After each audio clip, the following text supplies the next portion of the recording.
ফাইবারে 2023-এ কি নতুন কিছু আপডেট আসছে, চলেন আমরা সেগুলো কি কি জেনে নিই। আসসালামু আলাইকুম এভরিওয়ান, কেমন আছেন সবাই? আশা করছি সবাই ভালো আছেন। আলহামদুলিল্লাহ আমি ভালো আছি। তো আপনারা হয়তো জানেন অনেকে, আবার অনেকে জানেন না যে আসলে 2023-এ ফাইবারে যেগুলো আপডেট আসছে সেগুলো কি কি। চলেন আমরা স্টেপ বাই স্টেপ আমরা আপডেটগুলো জেনে নেই। তো প্রথম যে আপডেটটা, এটা এখনো লঞ্চ করে নাই, অবশ্য এটা এক্সপেরিমেন্ট চলতেছে এটার উপরে। মোটামুটি অনেকে এটার নোটিফিকেশন পাইছে বা তাদের কাছে মেইল গেছে। সেটা হচ্ছে ফাইবার, আমরা যে টাইটেল দেওয়ার সময় দিই আই উইল ডু বা আই উইল, যে আমরা লেখাটা টেক্সটটা অটোমেটিক্যালি থাকে ফাইবারে টাইটেল দেওয়ার সময়, এটা কিন্তু থাকছে না, এটা উঠে যাচ্ছে। সো আপনারা যারা বা আমরা যারা ফাইবার নিয়ে কাজ করতেছি, আমরা যারা গিগ আপলোড করি বা করব বা যারা আপলোড করে ফেলছে অলরেডি, আমাদের যে আই উইল লেখাটা আছে আমাদের কিন্তু এটা উঠে যাবে। দেন হয়তো আমাদের কাছে এটা পরিবর্তন করার জন্য আমাদেরকে নোটিশ আসতে পারে বা নোটিফিকেশন আসতে পারে। তো আপনারা কোনটা দিবেন বা আপনার যে টাইটেল, যে আপনার কিওয়ার্ডটা রাখছেন সেই মেইন কিওয়ার্ডটাকে ফোকাস করে কি দিলে ভালো হবে সেটা আপনারা একটু রিসার্চ করবেন, দেন হচ্ছে এটাকে রেডি থাকবেন আর কি। কারণ হয়তো একসাথে সবার কাছে আসবে না, আস্তে আস্তে সবার কাছে আসবে। এটা কিছু জনের কাছে আসছে, আবার আসতেছে আর কি। এটা রিসেন্টলি আমরা বাংলাদেশের ফাইবার টিম লিডার, কমিউনিটি লিডারদের কাছ থেকে আমরা জেনেছি যে এটা আই উইলটা উঠে যাচ্ছে। ঠিক আছে, তো এটা গেল এক নাম্বার। আর সেকেন্ড যেটা হচ্ছে, আমরা টপ রেটেড রিকোয়ারমেন্টে আর্নিং এখন, আগে ছিল হচ্ছে $20,000, ঠিক আছে, অর্থাৎ $20,000 ছিল, যেটা কিনা টপ রেটেড হওয়ার জন্য রিকোয়ারমেন্ট ছিল। এখন সেটা কমিয়ে আনা হয়েছে হচ্ছে 10,000-এ। ঠিক আছে, অর্থাৎ $10,000 কেউ আর্নিং করলে সে কিন্তু টপ রেটেড যে ইয়েটা আছে, অ্যাচিভমেন্ট আছে, সেটা অর্জন করতে পারবে। তবে এর সাথে আরো যে আনুষঙ্গিক ব্যাপারগুলো আছে, রিভিউ এর ব্যাপারটা আছে, গড় রিভিউ, সেটাও কিন্তু থাকবে। এরপরে হচ্ছে পার্শিয়াল রিফান্ড অপশন চালু করা হয়েছে অর্ডার অ্যামাউন্টের আপ টু 60%। অর্থাৎ মনে করেন যে একটা অর্ডার যদি 100% থাকে তাহলে 60% পর্যন্ত এটা পার্শিয়াল রিফান্ড করা যাবে। কিন্তু ওই অর্ডারের অ্যামাউন্ট মিনিমাম $50 থাকতে হবে। $50-এর নিচে যদি থাকে তাহলে ওই অর্ডার পার্শিয়াল রিফান্ডের কোনো অপশন বা সুযোগ নাই।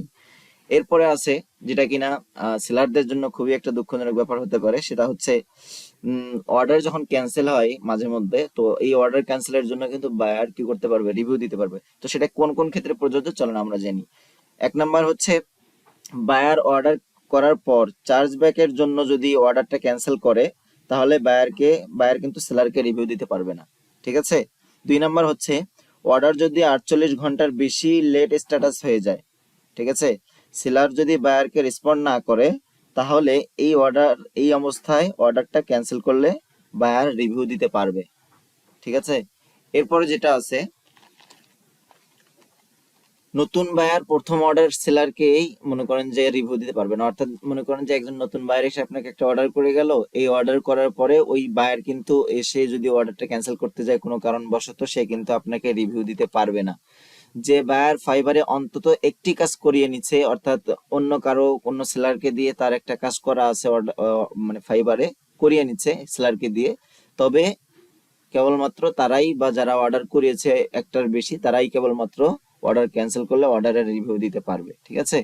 এরপরে যেটা আছে সেটা হচ্ছে, বায়ার নিজেই যদি সেলার হয়, মনে করেন যে একজন বায়ার যদি সেলার হয়, তিনি কোনো অর্ডার করার পরে বায়ার হিসেবে রিভিউ দিতে পারবে না। একজন সেলার কিন্তু আরেকজন সেলারকে দিয়ে একটা অর্ডার করে নিতে পারে বা একটা কাজ করে নিতে পারে।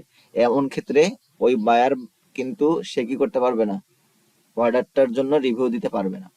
এরপরে আরেকটা যেটা আছে সেটা হচ্ছে, কোনো কাজ ক্যান্সেল হলে, অর্থাৎ কোনো অর্ডার যদি ক্যান্সেল হয়, যদি সেই অর্ডার রিভিউ দেওয়ার জন্য এলিজিবল হয়, ঠিক আছে, ওই অর্ডার মানে রিভিউ দেওয়ার জন্য বায়ার যদি এলিজিবল হয় তাহলে 5 দিনের মধ্যে রিভিউ দিতে পারবে।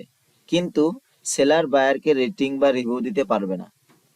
তবে সেলার বায়ারের রিভিউতে রিপ্লাই করে ডিটেইল এক্সপিরিয়েন্স শেয়ার করতে পারে, যে কেন অর্ডারটা রিভিউ ক্যান্সেল করলো বা কি করলো, হ্যাঁ, এই ধরনের এক্সপিরিয়েন্স কিন্তু ওই রিভিউ এর রেটিং এর রিপ্লাই করে সে কিন্তু দিতে পারবে, অর্থাৎ একজন সেলার দিতে পারবে।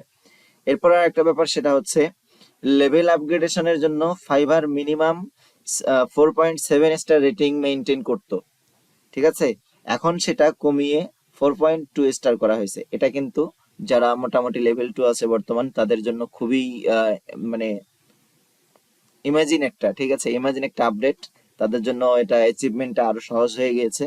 আর প্রথমে যেটা বলছিলাম সেটা হচ্ছে টপ রেটেড আপগ্রেডেশনের জন্য, অ্যাচিভমেন্টের জন্য যে $20,000 আর্নিং করা লাগতো, এখন কিন্তু সেটা $10,000 আর্নিং করলেই পেয়ে যাচ্ছে। সুতরাং যারা লেভেল 2 আছেন তাদের জন্য কিন্তু বিরাট একটা অ্যানাউন্সমেন্ট এবং অনেক বড় একটা আপডেট। ঠিক আছে, তো এই ছিল হচ্ছে মোস্ট রিসেন্ট আপডেট এগুলো।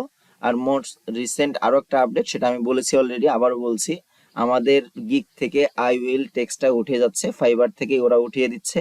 তবে এক্ষেত্রে হয়তো অনেকের প্রবলেম হতে পারে, আবার নাও হতে পারে, সেটা আসলে এক্সপেরিমেন্টের উপর বলা লাগবে। তাছাড়া এটা বলা নাই, আমারও এই মুহূর্তে আসে নাই, অনেকেরই আসছে। যারা আসছে আপনারা একটু যদি কোনো এক্সপিরিয়েন্স থাকে আপনারা কমেন্টসে শেয়ার করতে পারেন। তো সবাই ভালো থাকেন, সুস্থ থাকেন, আজকে এ পর্যন্তই। আসসালামু আলাইকুম।